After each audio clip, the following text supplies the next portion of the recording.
اور جب تو لشکر مسلمانوں سے لڑے گا تو وہ شکست کھا جائے گا، اور تمہیں قیدی بنا کر کنیزیں بنا دیا جائے گا، اور تمہیں فروخت کرنے کے لیے دجلہ لے آیا جائے گا۔ دجلہ تک پہنچ گئی، پریشان نہ ہونا، ہمارا نمائندہ آ جائے گا۔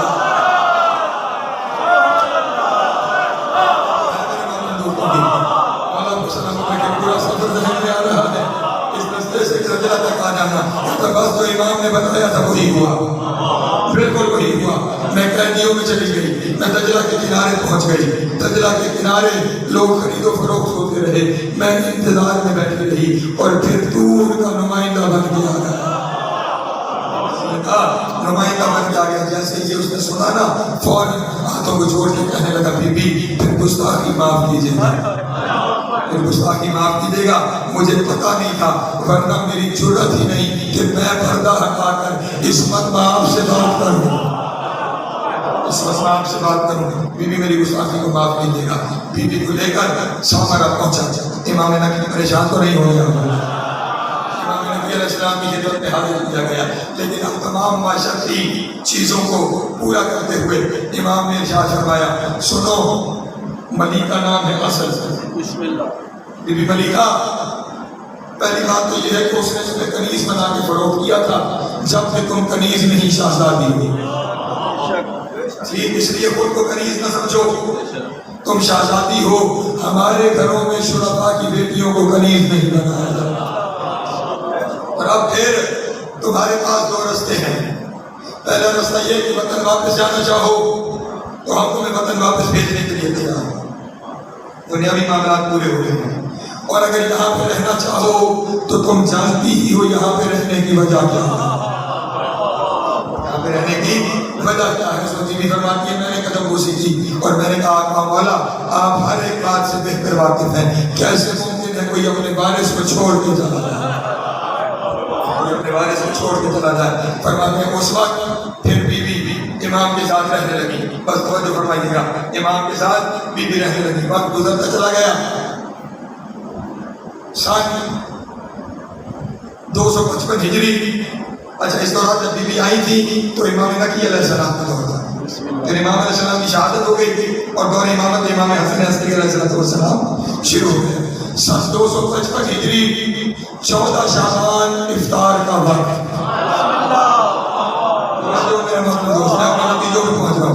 سن 255 ہجری 14 شعبان افطار کا وقت۔ افطار کیسی آپ کہیں گے، افطار تھوڑی، اہل بیت کے گھر میں 13، 14 اور 15 رجب، 13، 14 اور 15 شعبان کے روزے رکھے جاتے ہیں، وہ نیمہ رجب کے روزے اور یہ نیمہ شعبان کے روزے، اور انہی روزوں کے دوران ہمارے یہاں ایک اعتکاف قائم ہے، اور عام طور پر اعتکاف لوگ بیٹھتے ہیں رمضان میں، ٹھیک، اعتکاف اور رمضان کا آپس میں کوئی تعلق نہیں ہے، تعلق ہے اعتکاف اور روزے کا۔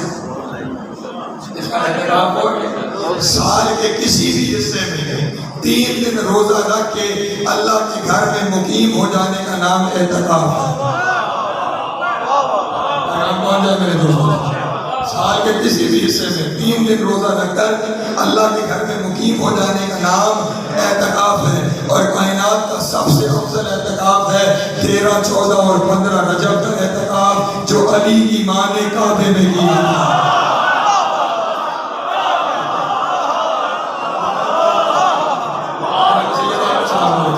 یہ 13، 14 اور 15 شعبان ان کے گھر میں روزہ رکھا جاتا تھا۔ 14 شعبان افطار کا وقت، افطار کا وقت، اور یہاں سے روایت بیان کرتی ہیں امام حسن عسکری علیہ السلام کی محترم پھوپھی، امام نقی علیہ السلام کی بہن، امام تقی جواد کی بیٹی، نام بی بی حکیمہ خاتون، یہ وہ عظیم ترین بی بی ہے مکتب تشیع میں کہ امام عسکری علیہ السلام کی شہادت کے بعد امام زمانہ کی ابتدائی غیبت کے دوران یہ وہ بی بی ہے جس کی جانب لوگ رجوع کیا کرتے تھے، جیسے جناب زینب کی طرف لوگ رجوع کرتے تھے، فقیہ اہل بیت، اس بی بی کا لقب ہے۔ آج بھی سامرا میں حرم مبارک میں جو ساری کے اندر قبریں موجود ہیں ان میں ایک قبر معصومین کے ساتھ اس بی بی کی بھی ہے. بی بی کی قبر موجود ہے. اس کی روایت ہے اس عظیم بی بی کی وہ کہتی ہے میں نے 14 شعبان کی افطار اپنے بھتیجے حسن عسکری کے گھر میں کی اور جب افطار اور نماز مغربین کے بعد میں واپس اپنے گھر روانہ ہونے لگی تو امام نے مجھے ارشاد فرمایا کہ پھوپھی اماں آج گھر نہ جائیں آج حجت آخر کا نزول ہے. آج حجت آخر کا نزول ہے آپ گھر توجہ. جیسے امام نے کہا کہ حجت آخر کا نزول ہے لیکن میں نے گھر کی تمام بیویوں کی جانب نظر کی اور میں نے نظر کر کے کہا مولا کس کی گود میں حجت آخر کس کی گود میں آئیں گے؟ کہتا امام نے جناب نرجس خاتون کی طرف اشارہ کر کے کہا اس بی بی کی گود میں آئیں گے. کہتا میں نے سر سے پاؤں تک بی بی کو دیکھ کر پھر امام کو دیکھ کے کہا آثار تو دکھائی نہیں دیتے آثار تو کوئی دکھائی نہیں دیتے. کہتا اس وقت امام نے کہا پھوپھی اماں آپ بہتر جانتی ہیں ہم آثار والے نہیں عامر والے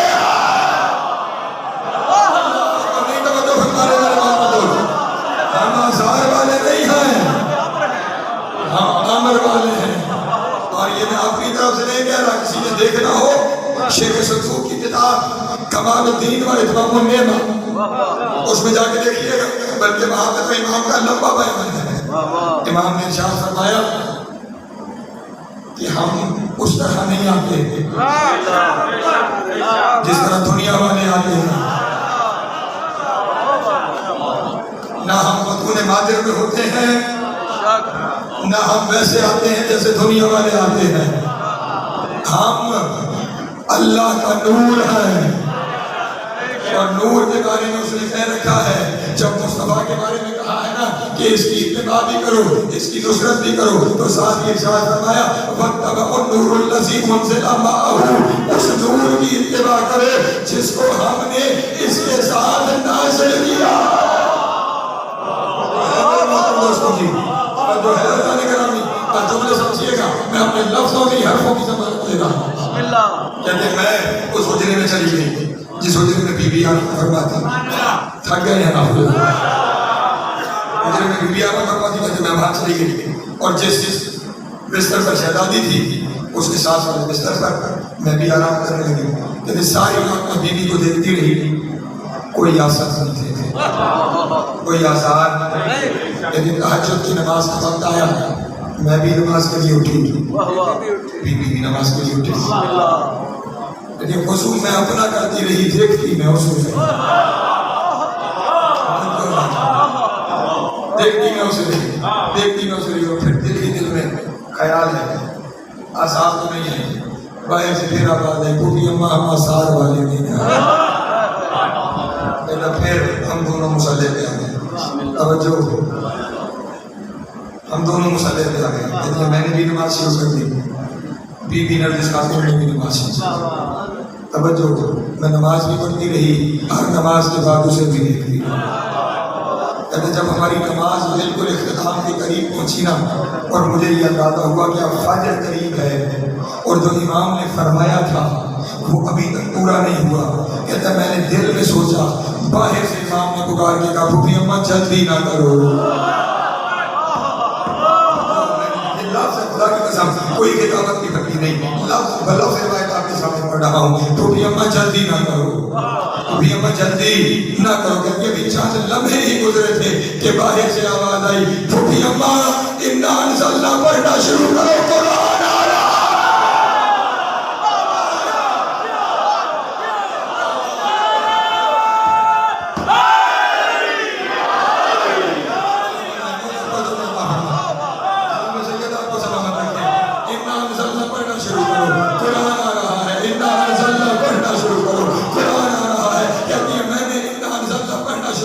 اور میرے اور اس بیوی کے درمیان توجہ میری جانب میرے اور اس بیوی کے درمیان نور کا ایک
توجہ اگلے جملے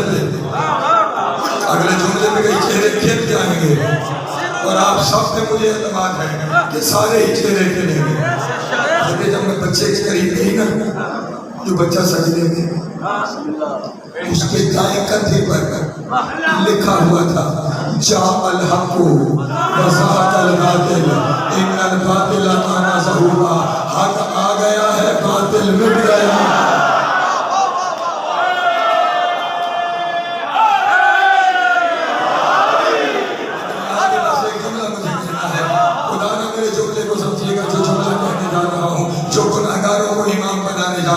میرے جملے کو سمجھیے گا, میرے جملے کو سمجھیے گا.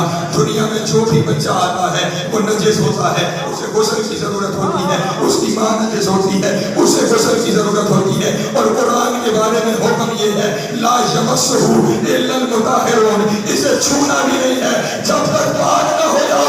وہ کتنے پاک ہوں گے کہ آتے ہی جن کے جسم میں قرآن لکھا ہوا.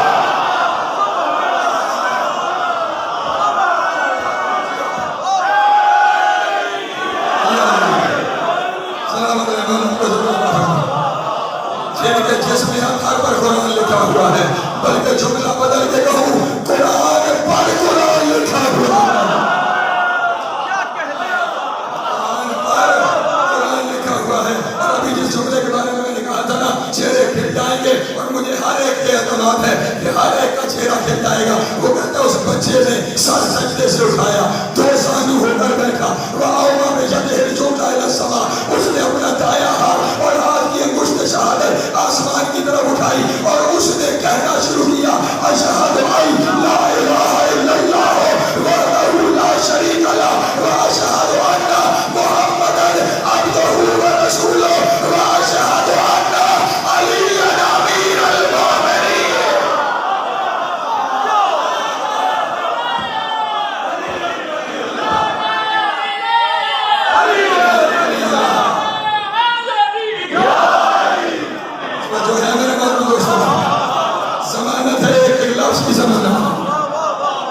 چاہو تو شہید دکھانے کے لیے تیار ہوں, شہید دکھانے کے لیے تیار ہوں. اور اگلا جملہ کہوں, اگر خوش ہو گئے تو اور خوش ہو جاؤ. کتاب کے جملے یہ ہیں کہ 12واں صرف علی کی ولایت کے اعلان میں نہیں رکا, اس کے بعد فرمایا الحسن والحسین.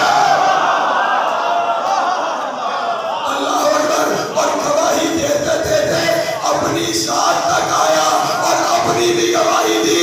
اور اطاعت امام کرنے والوں, تمہارے امام کا پہلا درس 14 کی گواہی ہے.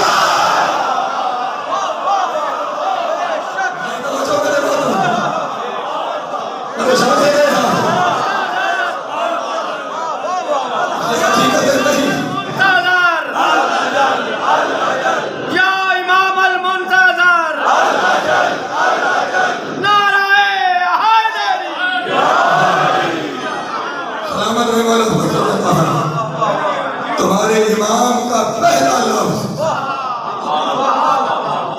علی کی ولایت کی گواہی, امامت کی گواہی. توجہ, اس کا مطلب یہ ہوا حجت آخر نے آتے ہی سب کی گواہی دی ہے. پھر اچھی ریت وہ ہے جو اپنے آقا کی مانے.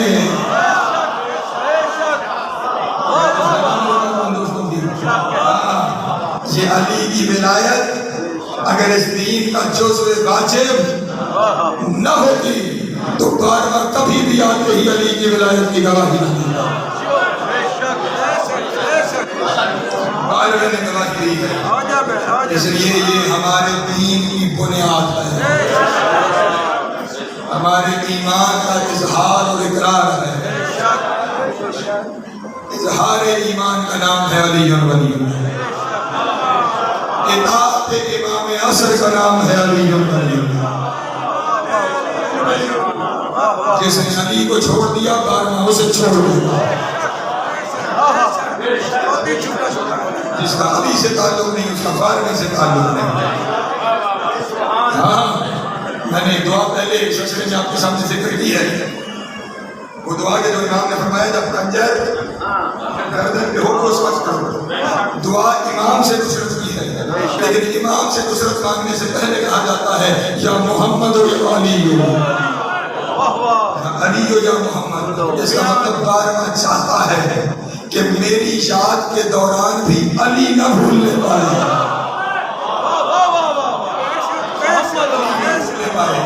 علی اساس و بنیاد امامت ہے، علی ہی روح رسالت ہے، اطاعت امام کا تقاضا علی ولی اللہ، بلکہ جملہ بدل کے کہوں معرفت امام کا تقاضا بھی علی کیوں؟ اگر پہلے امام کی اطاعت میں علی ولی اللہ پڑھ لیا گیا ہوتا تو آج جس امام کا تذکرہ ہے نا لوگ اسے غریب الغربا کہتے ہیں، شہادت ہے نا میرے اپنے امام سچا سفر شہادت کی ایک روایت ہے، یہ میرا وہ امام ہے جسے غریب الغربا کہتے ہیں، عربی زبان میں غریب اسے کہتے ہیں جو وطن سے دور، اور یہ وہ ہے جو وطن سے بہت دور ہے، ہاں بلکہ سب سے زیادہ تھا، باقی جتنے امام ہیں وہ سارے عرب میں ہیں، یہ عجم میں ہے، اور اس سے بڑی غریبی بتاؤں، اس سے بڑی غریبی یہ ہے جو بھی وطن سے دور بھی شہید ہوا نا اس کا کوئی نہ کوئی اپنا اس کے پاس تھا، جملہ میں نے کہہ دیا، یہ جو آج کا غریب ہے نا اب اس سے زہر ملی اپنا کوئی پاس نہیں، کوئی اپنا پاس نہیں، حضرت محترم صاف تھی رضا کے بھائیوں کی، صاف تھی رضا کی بہنوں، اور یہ اتنا مظلوم ہے، آپ دنیا کے کسی خطے میں ہونا آپ کو خدا نہ خواستہ آپ نے کسی بہن یا بھائی کی موت کی خبر مل جائے نا چین نہیں آتا جب تک پہنچ نہ جائے، ہاں ہمارے وہاں علاقوں میں تو یہ رواج ہے وہ کہتے ہیں جنازہ نہ کرو جب تک اس کی بہنیں نہ آئیں،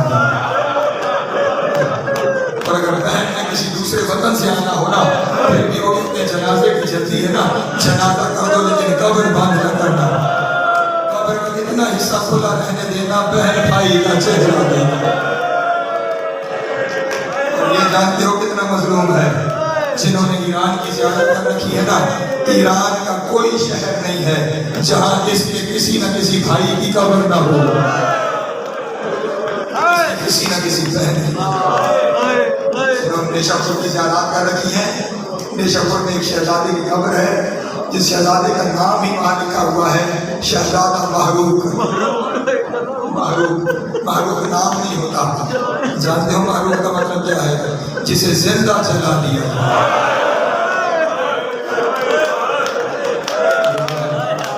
رضا تک قبریں تو جاتی ہوں گی بھائی مانے، لیکن خیر غریبی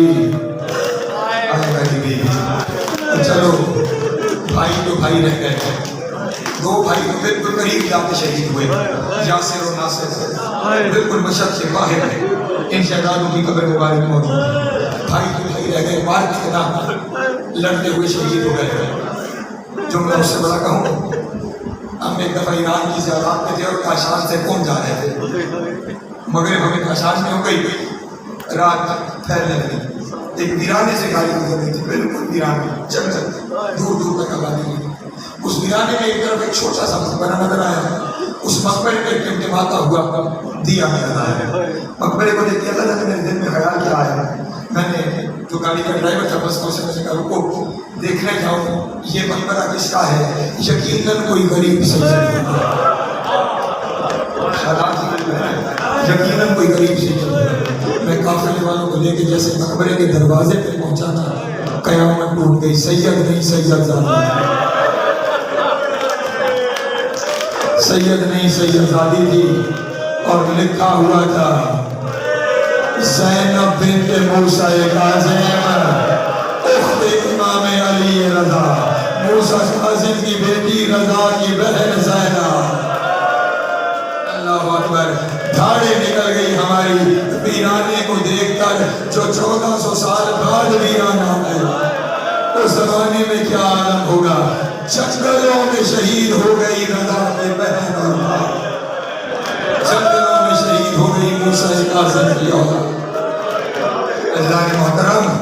یہ بہنے ہیں، یہ بہنے ہیں۔ بس دو جملے اور سن لو اور میں نے سمیٹ لیا اپنے بیان کو۔ اس غریب پہ رونا اس لیے ضروری ہے کہ اس کے جنازے پہ کوئی اپنا رونے والا نہیں تھا، اس کے جنازے پہ کوئی اپنا رونے والا نہیں تھا، اس لیے ہائے کر کے رویا، ہائے کر کے رویا، اس کے جنازے پہ کوئی اپنا رونے والا نہیں تھا۔ ایک دن اپنے غلام ابا سلس کو بلایا، غلام نے کہا ابا سلس بس سمیت کہاں ہو گیا؟ ابا سلس بادشاہ نے بلایا ہے، میں جا رہا ہوں، اگر واپس آؤں اور میرے سر میں کپڑا ہو تو مجھ سے بات نہ کرنا، سمجھنا مجھے زہر مل گیا، مجھے زہر مل گیا، بس میرے لیے بستر تیار کر دینا۔ امام گھر سے نکلے، بادشاہ سے باہر کے معمول کے باہر میں پہنچے، اس نے سامنے انگور رکھے ہوئے، امام سے کہنے لگا انگور تناول فرما۔ امام نے اس کی طرف دیکھ کے کہا میں نے تیرا کیا بگاڑا ہے، میرے تقی کو یقین کیوں کرتا؟ اور اس نے کہا میرے بارے میں حسن جان رکھیں، انگور تناول فرمائے۔ کہتے امام نے پہلا دانہ لیا اور ساتھ کہا انا للہ و انا الیہ راجعون۔ یہ کہہ کے امام نے جو دانہ منہ میں رکھا اور امام اپنی مسند سے اٹھنے لگے، فوراً مامون کہنے لگا جا کیوں رہی ہے، کچھ اور کھائے، روکے گا تیرا کام ایک سے ہو جائے گا، مجھے تکلیف کیوں دیتا ہے، میرا کوئی پانی پلانے والا بھی ہے۔ لفظ ہے کہ لفظ پہنچ رہے ہو، مجھے اور تکلیف کیوں دیتا ہے، میرا کوئی پانی پلانے والا بھی ہے۔ زہر نے اسی وقت اثر کرنا شروع کیا۔